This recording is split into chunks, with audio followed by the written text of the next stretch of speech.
Welcome to Liberty Alert with Gregory Seltz, sponsored by our friends at the Lutheran Center for Religious Liberty here in Washington, D.C., a program that cuts through the chaos and confusion in the culture today by talking two-kingdom citizenship, bold, biblical principles for a robust, public Christian life. And now your host, Dr. Gregory Seltz.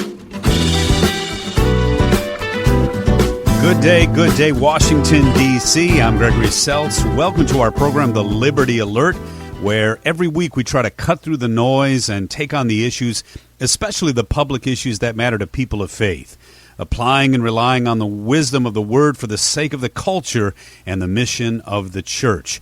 Or as we like to say at the LCRL, we're trying to put our temporal liberties to work for the sake of the eternal liberties of God for all. Today, we are going to talk about Yale, free speech, and a civil society. How come these things don't go together anymore? And our special guest is Timothy Chandler from Alliance Defending Freedom. He's Senior Counsel, Senior Vice President of Strategic Relations and Training for ADF. He's also the architect of one of my favorite things, the ADF Summit on Religious Liberty. And today he's coming to talk to us. I'll call it this, the tragedy that is Yale University and its commitment to free speech for all. Welcome, Tim. Hey, Greg. Thanks so much for having me. And Tim Goeglein, again, is coming back to talk to us about the challenges that this poses for our culture as well. He's Vice President of Government Communications for Focus on the Family and, of course, a friend of LCRL. Welcome, Tim Goeglein. Thank you, Greg. Two Tims. I don't know how I'm going to deal with this today, guys.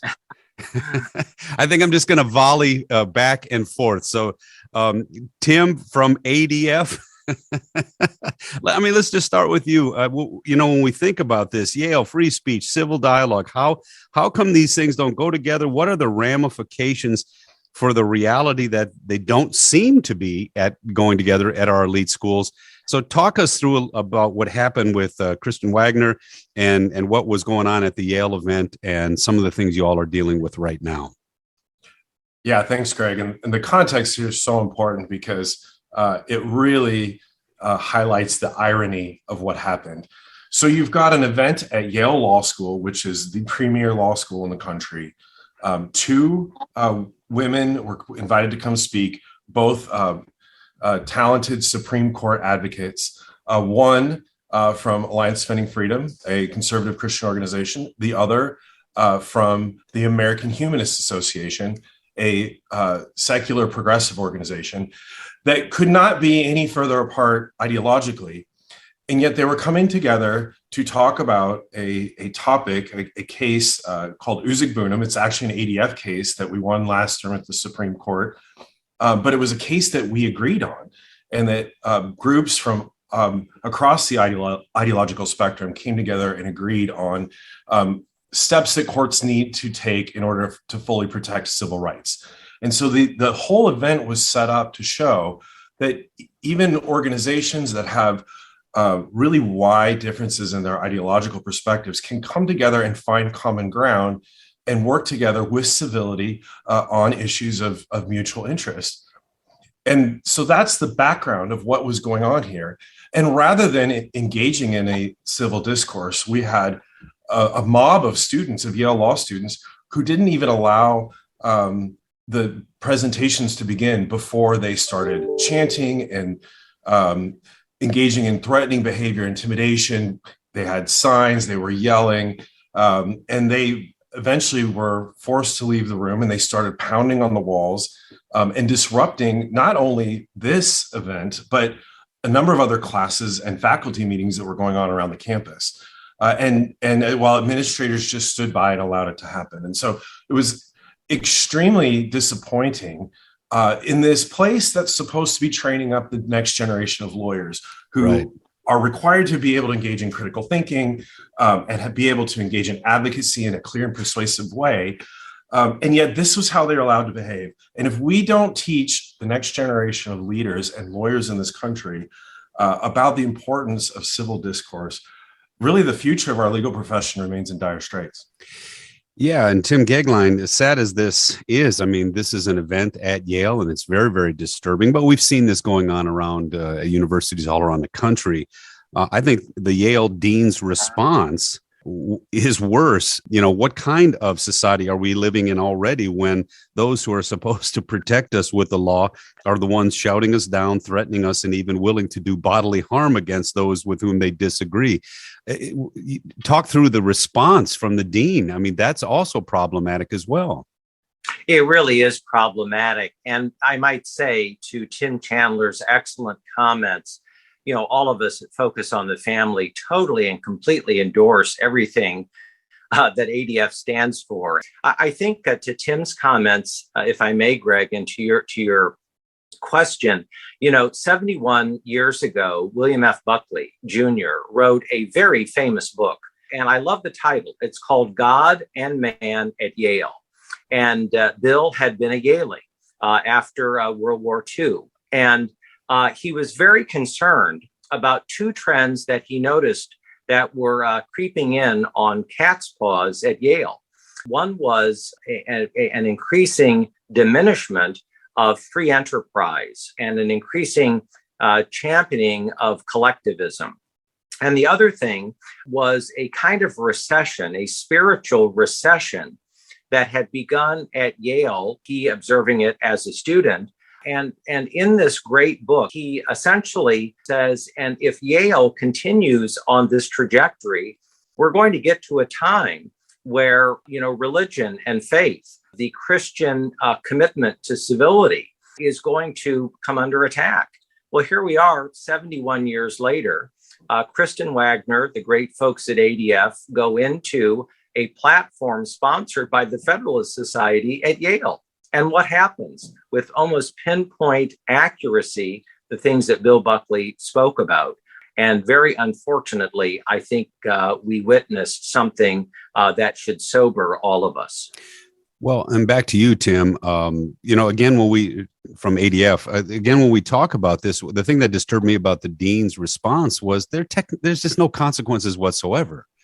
And so when you start to see, this is called delegitimation. It's an actual tactic to destroy the argument of something that you cannot win on its merit. And so just delegitimating it, demonizing it, making fun of it, all these different things, and then driving it out of the university. And so when you see a dean respond saying, this is a terrible thing, but there's no consequences whatsoever for the people who did it, it just seems to encourage. So again, what should ADF? I mean, what's the pushback? What is ADF's response to this? How can we make sure your voice isn't trampled, let alone the church's voice? Sure. Well, the fact that Yale hasn't come out and condemned this and issued consequences to the mob that was engaging in this intimidation, it should really concern all of us. Okay. Because if we can't have debate and dialogue with people with whom we disagree, we're just going to devolve into tyranny. Right. And so it's a deeply troubling thing that's happened. So what should we do? What is ADF doing? Well, this whole thing has only deepened ADF's commitment to civility, to kindness, to principle. We are going to continue to talk wherever we can with people whom we strongly disagree with things about these issues because they're so important. And I think that if you look at the way Kristen Waggoner handled the whole situation and the kindness and civility that she displayed while her remaining committed to the truth, it's an example for all of us. And that's exactly the right thing for us to do. We should not cower. We should not be fearful in the face of these things, but we need to stand strong and be courageous in speaking up for the truth. ADF at its core its mission is to keep the door open for the gospel. And if we shut down the ability for people to share ideas that others don't agree with, the gospel is what's going to be silenced. And That's the right. Entire church needs to be deeply concerned about that. Yeah. How is Kristen doing, by the way? I mean, these kind of events, people, again, we just shrug them off because of how the news spends so little time talking about them. But, she was in the middle of a mob of people who were starting to push people around, screaming all kinds of things. How is she doing? That had to be a terrifying event. It was. And if you asked her, she would say it was a very intimidating environment. Mm-hmm. But a couple of things. One, she believes in these principles and has stood strong. And even when things got so bad that the school brought in police officers to escort her out of the room and away from the campus in a police patrol car, because it was so The situation was so volatile. Even after going through all that, she has come back and said, I would love to go back to Yale. I would love to talk to those students and actually engage with them about these ideas. So that's the kind of person that she is. And the other group of people, though, I want to be thinking about in this are the students on that campus, especially the Christians, because that is the environment that Christians at Yale live in every single day. And one of the great stories that not a lot of people have heard about this situation is that when Kristen was getting ready to get up and speak, somebody brought up and set in front of her an anonymous note. And what the note said was, and it was words from John 15:5, if the world hates you, understand that it hated me first. Mm-hmm. As it is, you do not belong to the world, but I have chosen you out of the world. And underneath that, it said, keep the faith, good luck. And that message was one of those things that God orchestrated to give her the courage to stand strong in such a challenging moment. And we later learned that message came from one of the first-year law students who's a strong Christian at Yale Law School. Wow. And those students, and one of the things I do at Alliance Defending Freedom is I lead the Blackstone Legal Fellowship, which is our summer fellowship program for law students. Mm-hmm. And I can tell you there are strong Christian law students in schools like Yale and Harvard and all over the country that need our support and need our prayers, because this is the environment that they're in, and they're in there trying to stand strong. And so Kristen's a great example of that, and we're going to keep working for them. Well, we'll definitely keep her in our prayers, because when people stand up and speak the truth, and Tim, when we talk about this all the time at LCRL, speaking the truth in love, this is what the Christian is called to do. We just saw in the international situation with ADF, they win the case for Bishop Pohjola, a fellow Lutheran who stood up for his faith. But look at what the government there was willing to do. They were willing to bring this all the way to the point of national attention, to put him in jail and fine him for doing what? Teaching the Bible's view of marriage and the Bible's view of sexuality. And even people like John Paul II back in history, when we think about when the communists said, you're not going to bring that stuff into the public square every Sunday, he brought a cross out into the public square in Poland and just started to do mass. I mean, Focus on the Family has been battling this stuff for a long time. LCRL is battling this, but this is about speaking the truth. And if you have to actually fight for the right to speak the truth, Christians need to learn that that's part of their witness too. Absolutely. And I'm really thrilled that you referenced the late, great Pope John Paul II. I don't think religious liberty and conscience ever had a better friend in Europe. We all may remember the first time under communism, where though a native son, he went back to Poland as the Pope, the first Polish Pope. And you remember those immortal words. He said, "Be not afraid." What a moment for Poland, but what a moment as well for religious liberty on the international scale. I was thinking of Tim's recounting of the grace and magnanimity and goodwill that Kristen showed. Also, I might say, moral and physical courage, that beautiful testimony about the first-year law student who made sure as a fellow Christian that this idea of faith and commitment to the gospel, is absolutely central. We've seen this just very recently in two other important iterations. One in Hollywood, from the audience, comes an irate person and assaults, another person before a national audience of millions. And then what happens as a result? I think we're still tracking this. Very recently at another elite law school like Yale, the University of Virginia, where a former vice president, Mike Pence, has been essentially told by the student newspaper at UVA that, he's definitively not welcome. And he's not welcome because he happens to hold unpopular views with some people at UVA, even though there's an ocean of students who would love to hear from the former vice president. So I think we're in this era where it seems to be bad manners on elite campuses if you have ideas that are not fully embraced by some of the elites at those institutions. And I think this is a trajectory that we as Christians need to be very wary of. Well, and I'm going to open this up to both of you then. Strategies for dialogue. One of the things that I try to explain to especially church people is that a lot of these issues that we're dealing with on the Hill, it's not whether you agree with, let's say, our view of marriage or not our view of marriage. It's about the state's involvement in that dialogue. And so all we're saying is, yeah, I want to be able to dialogue across the fence with people who disagree, and my neighbor, I want to be able to become friends and neighbors, and I want to be that kind of person to another. But this is about the state's involvement in that speech. And so even, I always tell people, even our argument before the Supreme Court concerning marriage was, if the state can't keep its nefarious hands out of the relationship of a man and woman and taking away their rights of freedom and making them sign a contract called marriage because they don't want to raise their child potentially, then the state should get out of the whole marriage business.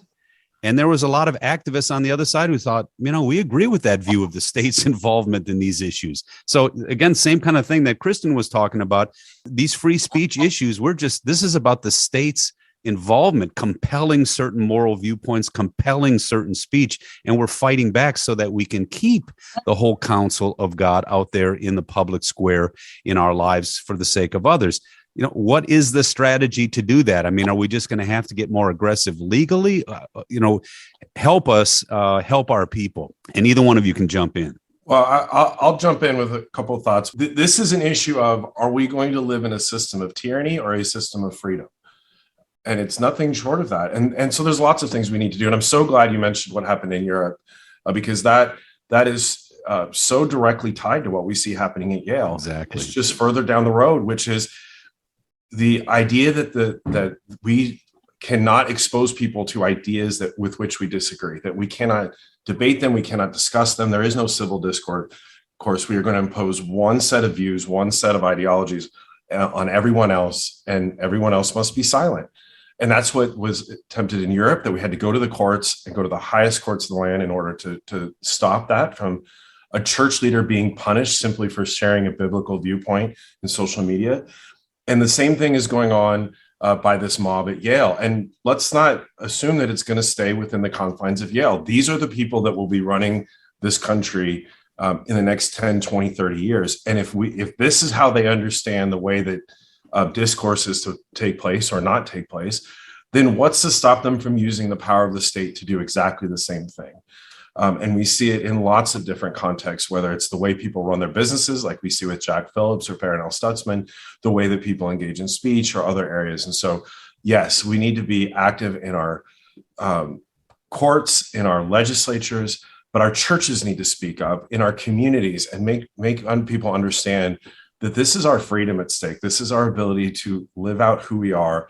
And whoever is being silenced today or silencing people today, those are the people that can be silenced tomorrow. So we are better off in a system of freedom. Well, I must say, not only do I agree with that, but even if I may, to deepen it and to echo something that Greg said earlier, as a Lutheran and following very closely the magnificent victory that ADF International had in Helsinki. This is really a touchstone, defending a bishop, defending a member of parliament who, as Christians, have the absolute duty, to speak out about the central teachings of our faith regarding marriage. I must tell you that if we had to pick one colossus on the Supreme Court in the last 50 years, my guess is that the three of us would probably agree that the late, great Antonin Scalia was one of them. And he has, there's a collection posthumously of his work. It's called On Faith.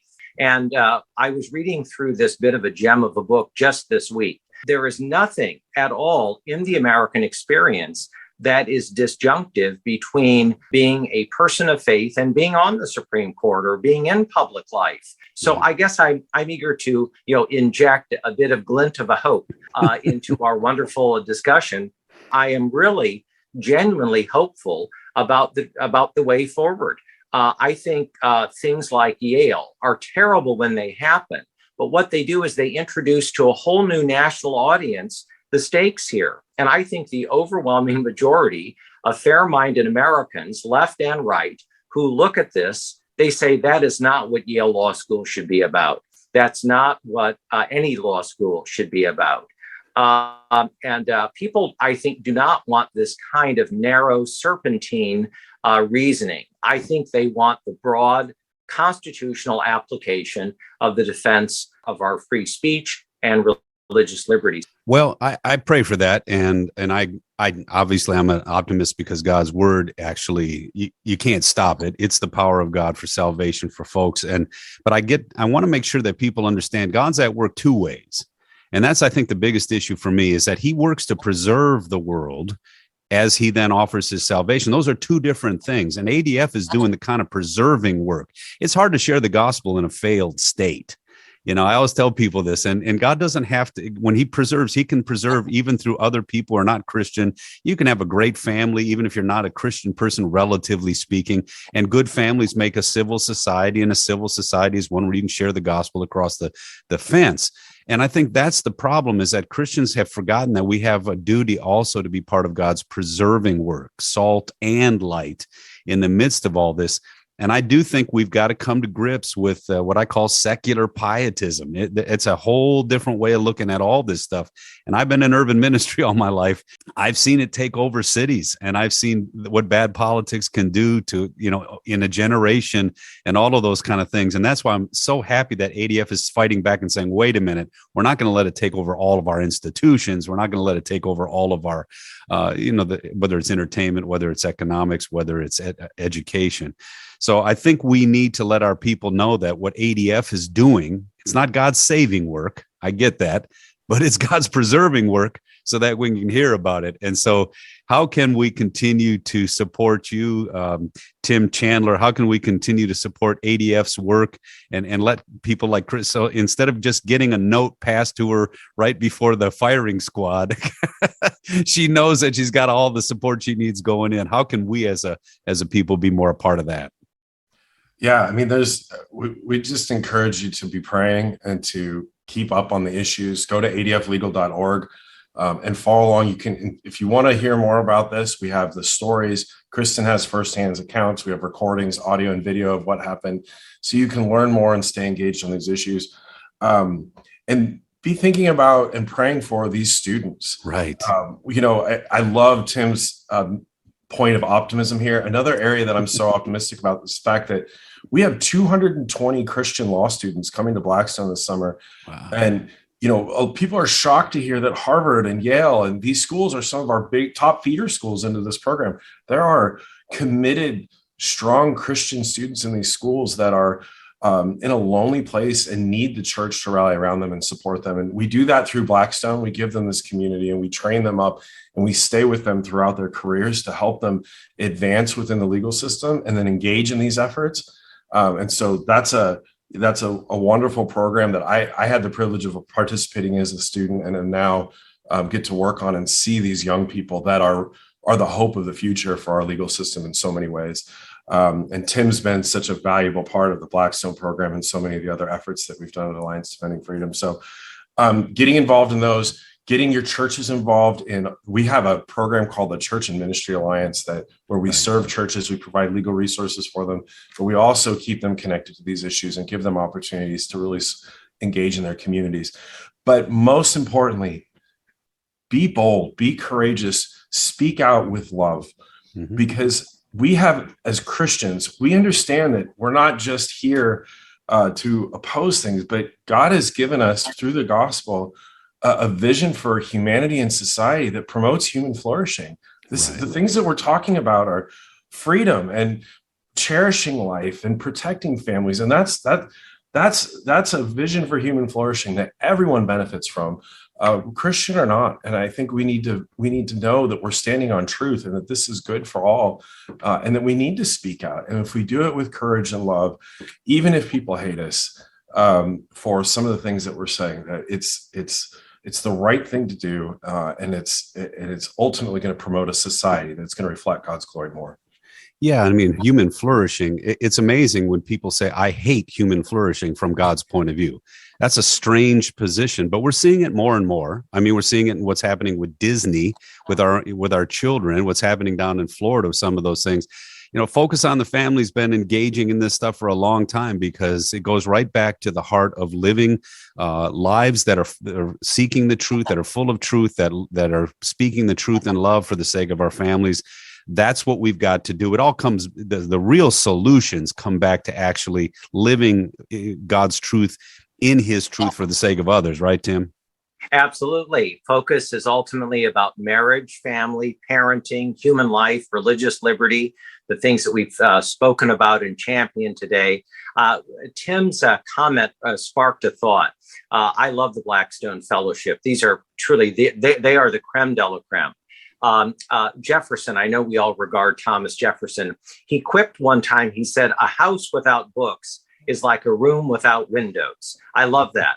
And, I think that an America without religious liberty, is like a room without windows, to paraphrase Jefferson. And the beautiful thing about the LCRL and about ADF, about focus, we have to do it with magnanimity, grace, and goodwill, but we're also unapologetic about our faith and about the power of the gospel to change lives. That's ultimately our call, in this world, and it's a beautiful vocation. So we'll just keep being what William Wordsworth called the happy warriors, right? And we'll keep doing what we can do in our beloved nation to serve the country and to serve other people. And these rising generation of young, bright, smart law students will be better, left and right, progressive and conservative, if they hear all the ideas. And I think ultimately that's a very good side to be on. So I'll end on this, gentlemen. I just interviewed Gary Hall, a good friend of mine in Hollywood, and I remember talking to him about how many Christians were there, but they had their heads down a lot, but they were in high positions of power. And whenever you got a chance to be in a room full of them where they knew that they were safe, my goodness, the whole place erupted, and it was just a joyful place to be. I know there are Christians in D.C., there are Christians in universities, but again, this is not just about defending First Amendment freedoms. That's for everybody, but it's also about, like you said, confidently, boldly speaking the truth in love.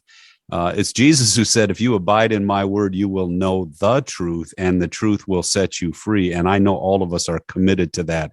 So thank you both for being on the program today. Thank you, Tim Chandler, for joining us from ADF. And please know and tell Kristen that she will be in our prayers, as will you all. So thanks again for being here. Thanks so much, Greg. And Tim, as always, great to be with you. And we look forward to we're going to be visiting some folks on the Hill in the near future. So can't wait to do that together. Thanks for being here. Thank you so much. Be of good cheer. God bless. And that's it for today. Thank you all. Join us next time. To get to know our LCRL DC work better, check out our website at lcrlfreedom.org. Contained there are resources to empower your public square dynamic discipleship. Or check out our weekly Word from the Center opinion piece every Friday at facebook.com/LCRL Freedom. Till next time, God bless you always. I'm Gregory Seltz. Have a great week. You've been listening to Liberty Alert with Dr. Gregory Seltz, Executive Director of the Lutheran Center for Religious Liberty in Washington, D.C. This program has been brought to you by the Lutheran Center for Religious Liberty.